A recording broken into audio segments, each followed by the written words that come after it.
మాజీ ముఖ్యమంత్రి కేసీఆర్ పీకల్లోతు కష్టాల్లో కూరుకుపోయారా? ఆయన హయాంలో చేసిన అక్రమాలు, అవకతవకలు ఇప్పుడు బట్టబయలవుతున్నాయా? గత ప్రభుత్వ హయాంలో విద్యుత్ వ్యవస్థ 81,516 కోట్ల అప్పుల్లో కూరుకుపోయింది. అంతేకాకుండా 50,275 కోట్ల నష్టాల్లో ఉంది. గత బీఆర్ఎస్ ప్రభుత్వంలో జరిగిన విద్యుత్ అక్రమాలపై జ్యుడిషియల్ కమిషన్ విచారణ వేగవంతం చేసింది. మాజీ ముఖ్యమంత్రి కేసీఆర్ కూడా నోటీసులు పంపించింది. వివరాలు ఎవరితోనైనా పంపొచ్చని లేదా స్వయంగా అయినా రావచ్చని తెలిపింది.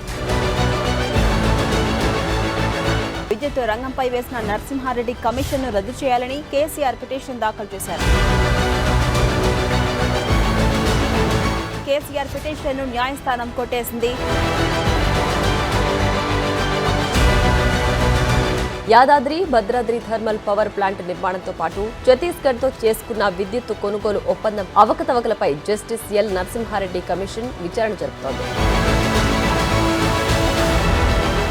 భద్రాద్రి పవర్ ప్లాంట్ లో sub critical thermal power plant పెట్టి కొన్ని వేల మెగావాట్లు తెలంగాణ రాష్ట్రానికి శాశ్వతంగా నష్టం చేసింది బీఆర్ఎస్ ప్రభుత్వం చెప్పి నేను ఘంటాపరంగా చెప్తున్నా.